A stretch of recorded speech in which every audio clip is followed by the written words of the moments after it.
ہمارے بزرگوں نے 10 اعمال ایسے لکھے ہیں کہ جن کے کرنے سے انسان کا خاتمہ اچھا ہوتا ہے، اسے کلمے پہ موت آتی ہے۔ تو آج وہ 10 باتیں آپ کے سامنے بتائی جائیں گی۔ امید ہے کہ آپ اسے گوش ہوش کے ساتھ سنیں گی، نوٹ کریں گی اور پھر ان پر آپ ہمیشہ پریکٹس کریں گی۔ سب سے پہلا عمل جس کے کرنے سے انسان کو آخری وقت میں کلمہ نصیب ہوتا ہے، وہ ہے غیر محرم سے اپنی نظر کو بچانا۔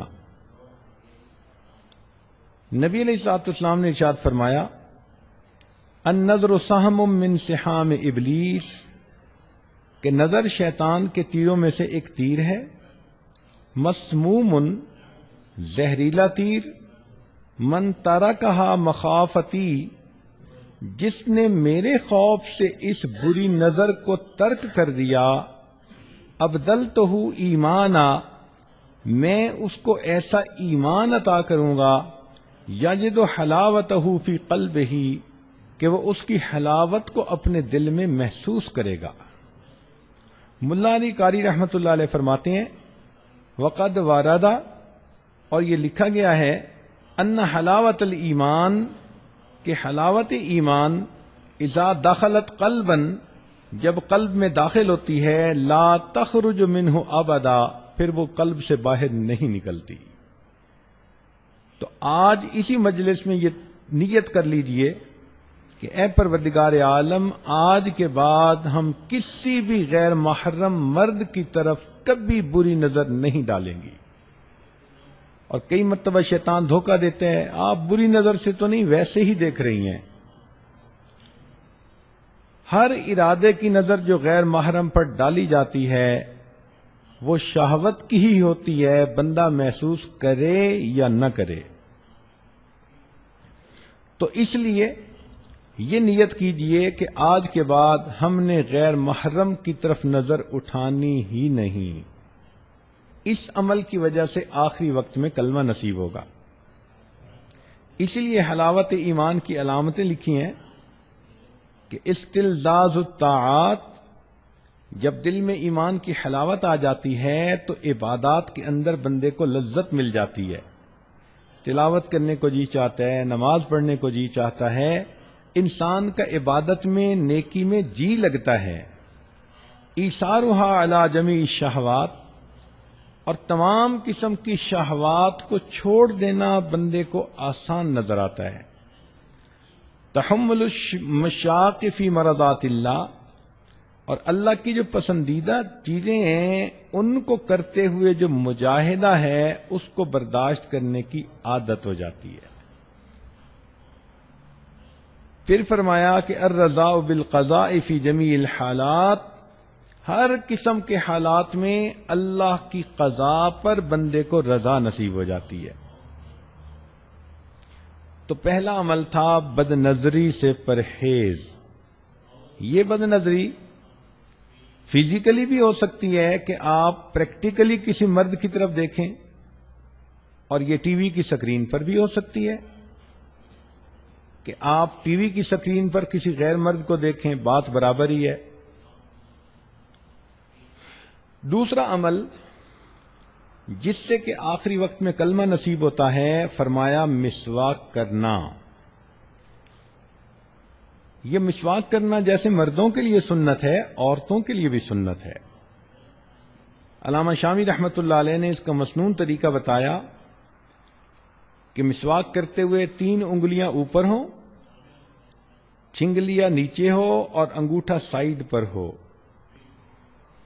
وہ فرماتے ہیں مسواک کے بارے میں، من منافعہ، مسواک کے فوائد میں سے یہ بھی ہے، تذکیر الشہادت عند الموت، موت کے وقت بندے کو کلمہ یاد آ جاتا ہے، رزقنا اللہ تعالی بمنہ و کرمہ، حدیث پاک میں آتا ہے جو بندہ اہتمام کے ساتھ مسواک کرتا ہو، ملک الموت آتے ہیں اور دو کام کرتے ہیں، شیطان کو اس سے مار کے دور بھگا دیتے ہیں اور اس بندے کو کلمہ یاد دلا دیتے ہیں۔ یہ کتنا بڑا انعام ہے کہ ملک الموت ہی بندے کو یاد دلا دیں کہ تیرے جانے کا وقت قریب آ گیا۔ تو مسواک کی بھی پابندی کریں۔ تیسرا، ایمان پر شکر ادا کرنا کہ ہم نے کلمہ پڑھا، ہم مسلمان ہیں، اب اس ایمان پر ہم اللہ رب العزت کا شکر ادا کریں کہ اللہ تیرا شکر ہے تو نے ہمیں ایمان کی دولت عطا فرمائی۔ اس کی اصول یہ ہے لئن شکرتم لازیدنکم، اللہ تعالیٰ فرماتے ہیں اگر تم میری نعمتوں کا شکر ادا کرو گے ہم اپنی نعمتیں تمہیں اور زیادہ عطا کریں گے۔ تو جو ایمان پہ شکر ادا کرتا ہوگا اللہ تعالیٰ آخری وقت میں اس نعمت سے محروم نہیں فرمائیں گے۔ چوتھا عمل صدقہ خیرات کرنا۔ حدیث مبارکہ ہے، مشکات شریف کی روایت ہے، ان الصدقۃ تطفئ غضب الرب، کہ بے شک صدقہ اللہ کے غضب کو مٹا دیتا ہے، بجھا دیتا ہے، وتدفع میتۃ السوء، اور بری موت سے بندے کو بچا لیتا ہے۔ ملا علی قاری رحمۃ اللہ فرماتے ہیں کہ ای تمنع انزال المکروہ والبلاء فی الحال، کہ یہ عام حال میں مصیبتوں سے اور ناپسندیدہ احوال سے بندے کو بچاتا ہے، وتدفع سوء الخاتمۃ فی المآل، اور موت کے وقت بری موت سے بندے کو بچا لیتا ہے۔ تو صدقہ خیرات جتنا بھی ہو اللہ کے راستے میں کریں، اپنے خاوند سے اجازت لیں۔ ضروری نہیں ہوتا کہ ایک بندہ $10,000 نکالے تو اس کو صدقہ کہتے ہیں۔ آپ نے $1 بھی اللہ کے راستے میں اگر نکالا تو اس پر بھی صدقے کا ثواب ملے گا۔ حدیث پاک میں آتا ہے کہ قیامت کے دن کچھ ایسے بھی خوش نصیب ہوں گے، ایک مٹھی جو اللہ کے راستے میں خرچ کرنے پر اللہ ان کو جنت عطا فرما دیں گے۔ پانچواں، اہل اللہ کے ساتھ بیعت کا تعلق ہونا، قلبی تعلق ہونا، ان کی صحبت نصیب ہونا۔ اس کی وجہ یہ کہ اللہ رب العزت کے پیارے حبیب صلی اللہ علیہ وسلم نے فرمایا ہم رجال لا یشقی جلیسہم، یہ وہ لوگ ہیں کہ جن کے پاس بیٹھنے والا کبھی بدبخت نہیں ہوتا، اور بدبخت تو وہی ہوتا ہے کہ جس کو آخری وقت میں کلمہ نصیب نہ ہو۔ تو اس حدیث پاک سے بھی ثابت ہوتا ہے کہ اس تعلق کی وجہ سے اللہ رب العزت آخری وقت میں کلمہ نصیب فرما دیتے ہیں۔ حضرت مفتی محمد شفیع رحمۃ اللہ علیہ فرماتے ہیں کہ میں نے مولانا روم رحمۃ اللہ علیہ کا شعر پڑھا، یک زمانہ صحبت با اولیاء بہتر از 100 سال اطاعت بے ریا، کہ اللہ والوں کی تھوڑی دیر کی صحبت 100 سال کی بے ریا عبادت سے بہتر ہے۔ تو فرماتے ہیں کہ میرے ذہن میں ایک سوال پیدا ہوا کہ اگر 100 سال کی عبادت سے بہتر ہے یہ کہتے تو ماننے والی بات تھی، مگر انہوں نے تو فرمایا کہ 100 سال کی بے ریا عبادت سے بہتر ہے۔ چنانچہ میں نے حضرت تھانوی رحمۃ اللہ کی خدمت میں عرض کیا کہ حضرت یہ شاعر لوگ بہت افراط و تفریط کے مرتکب ہوتے ہیں، مجھے لگتا ہے کہ مولانا روم رحمۃ اللہ علیہ سے بھی اس پوائنٹ پر کچھ ایسا ہی معاملہ ہوا کہ انہوں نے فرمایا کہ اہل اللہ کی ایک لمحہ کی صحبت 100 سال کی بے ریا عبادت سے بہتر ہے۔ تو حضرت تھانوی رحمۃ اللہ علیہ نے فرمایا کہ اس شعر کو میں پڑھوں؟ جی حضرت پڑھیں۔ تو حضرت نے پڑھا یک زمانہ صحبت با اولیاء بہتر از لکھ سالہ طاعت بیریا، کہ اہل اللہ کی ایک لمحہ کی صحبت لاکھ سال کی بیریا عبادت سے بہتر ہے۔ تو میں نے کہا کہ حضرت 100 سال مجھے سمجھ نہیں آ رہے تھے، آپ نے تو الٹا لاکھ سال کی بات کر دی۔ تو پھر حضرت نے اس کا تحقیقی جواب دیا، فرمایا کہ دیکھو کوئی بندہ لاکھ سال کی عبادت کر لے، کیا اس کے پاس گارنٹی ہے کہ اس کو کلمے پہ موت آئے گی؟ میں نے کہا نہیں۔ فرمان لگے ہمارے سامنے شیطان کی مثال موجود ہے کہ اس نے زمین کے چپے چپے پہ سجدے کیے، لاکھوں سال اس نے اللہ کی عبادت کی، لیکن آخری وقت میں ہی اللہ کے دربار سے دھتکار دیا گیا اور یہ مرتد بن گیا۔ بلم باور کی مثال ہے، 300 سال اس نے عبادت کی تھی، لیکن آخری وقت میں اس کا انجام برا ہوا، قرآن مجید میں موجود ہے۔ تو معلوم ہوا کہ جتنی مرضی کوئی عبادت کر لے، انجام کے بارے میں کوئی گارنٹی نہیں دی جا سکتی۔ تو حضرت نے فرمایا کہ دیکھو یہاں تو اللہ کے پیارے نبی صلی اللہ علیہ وسلم گارنٹی دے رہے ہیں، ہم رجال لا یشقا جلیسہم، کہ یہ وہ لوگ ہیں کہ جن کے پاس بیٹھنے والا بدبخت نہیں ہوتا، یعنی آخری وقت میں کلمے سے محروم نہیں کیا جاتا۔ تو پھر تو ان کی ایک لمحے کی صحبت واقعی لاکھ سال کی عبادت پر فضیلت رکھتی ہے۔ چھٹا عمل جس کی وجہ سے انسان کو آخری وقت میں کلمہ نصیب ہوتا ہے، اللہ تعالیٰ فرماتے ہیں کہ یحبہم و یحبونہ، اللہ ان سے محبت کرتا ہے، وہ اللہ سے محبت کرتے ہیں۔ آپ اپنی زندگی میں اللہ سے محبت کریں، محبت کی حرارت آپ کو دل میں محسوس ہو، اللہ کے لیے کھائیں پئیں سوئیں جاگیں، زندگی کا ہر کام اللہ کے لیے کریں، اللہ کو یاد کریں، راتوں کی تنہائی میں دعائیں مانگیں، لو لگا کے بیٹھیں۔ جیسے بندے کو محبت کی وارمنس فیل ہوتی ہے، ایسے اللہ رب العزت کی محبت کی وارمنس کو فیل کریں۔ ہمارے مشائخ نے لکھا ہے کہ جو شخص دنیا میں اللہ رب العزت سے محبت کرے گا، اللہ تعالیٰ آخرت میں اس کو اپنے دشمنوں کی قطار میں کبھی کھڑا نہیں فرمائے گا۔ یہ کیسے ہو سکتا ہے کہ بندہ تو دنیا میں اللہ سے محبت کی کوششیں کرتا رہا ہو اور اللہ رب العزت اتنے رحیم اتنے کریم اور پھر اسے اپنے دشمنوں کی قطار میں کھڑا کر دیں؟ یہ ہرگز نہیں ہو سکتا۔ ساتواں، گناہ سے پرہیز، زنا سے پرہیز۔ چنانچہ حدیث پاک میں آتا ہے وَأَمَّا مَنْ خَافَ مَقَامَ رَبِّهِ، قرآن مجید کی آیت، وَنَهَى النَّفْسَ عَنِ الْهَوَىٰ فَإِنَّ الْجَنَّةَ هِيَ الْمَأْوَىٰ، کہ جو شخص اللہ رب العزت کے سامنے کھڑے ہونے سے ڈرے اور اس نے اپنے نفس کو خواہشات کو روک لیا، اللہ فرماتے ہیں کہ اس کا ٹھکانہ جنت ہوگی۔ اور حدیث پاک میں ہے کہ اگر کوئی مرد ہو کہ جس کو کوئی عورت ذات منصب و جمال، اچھے گھرانے کی ہو اور خوبصورت بھی ہو، اور وہ اپنی طرف متوجہ کرے اور یہ آگے سے کہہ دے کہ انی اخاف اللہ، میں اللہ سے ڈرتا ہوں، تو اس عمل کی وجہ سے اللہ تعالیٰ اس کو قیامت کے دن عرش کا سایہ عطا فرما دیں گے۔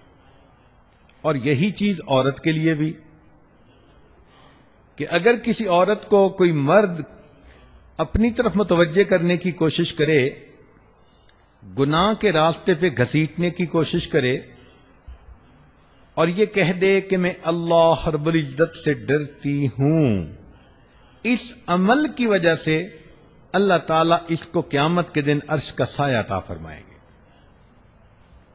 شاید ہی کوئی عورت ہو، لڑکی ہو جس کو اپنی زندگی میں قریب کے لوگوں میں سے کسی نہ کسی کی طرف سے ایسا اشارہ نہ ملا ہو، تو اگر کوئی ایسی کوشش کرے تو اس کا ایک جواب انی اخاف اللہ، میں اللہ سے ڈرتی ہوں۔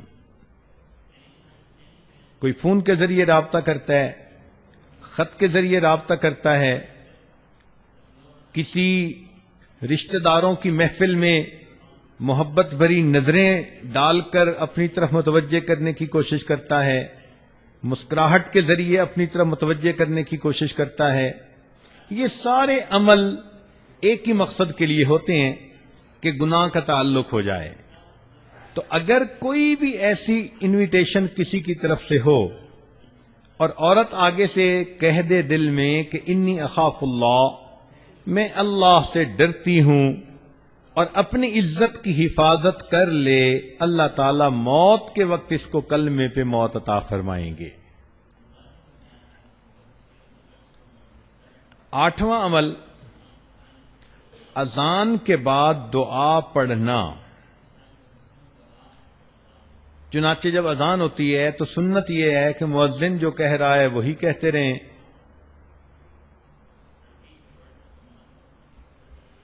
اور بعد میں پھر اذان کی دعا پڑھیں۔ بخاری شریف کی روایت ہے، نبی علیہ السلام نے فرمایا کہ جو اذان کے بعد یہ دعا پڑھے گا، حلت لہو شفاعتی، قیامت کے دن اس بندے کو میری شفاعت نصیب ہوگی۔ ملا علی قاری رحمۃ اللہ علیہ فرماتے ہیں، ففیہ اشارۃ الی بشارت حسن الخاتمہ، اس میں اشارہ ہے کہ اس کو موت کے وقت کلمے پہ موت نصیب ہوگی۔ اور حدیث پاک میں ایک دعا بھی ہے کہ جو آدمی یہ دعا مانگے گا تو اللہ تعالیٰ اس کو ایمان پہ موت عطا فرما دیں گے، اور وہ دعا بہت چھوٹی سی ہے، دن میں بھی مانگے رات میں بھی، اللہم بارک لنا فی الموت وفیما بعد الموت۔ اللہ تعالیٰ سے یہ دعا مانگیں کہ یا حی یا قیوم برحمتک استغیث، کلمے کی کثرت کریں، اس لیے کہ زندگی میں جو عورت کلمے کی کثرت کرے گی، ہر وقت اپنی زبان پہ لا الہ الا اللہ، لا الہ الا اللہ، لا الہ الا اللہ پڑھتی رہے گی، تو پھر آخری وقت میں اس کلمے کا پڑھنا اس کے لیے آسان ہوگا۔ خواجہ فرید الدین عطار رحمۃ اللہ علیہ فرماتے ہیں، میں نوجوانی میں عطر کی دکان تھی اور میری ہزاروں شیشیاں ہوتی تھیں جن میں عطر پڑا ہوتا تھا۔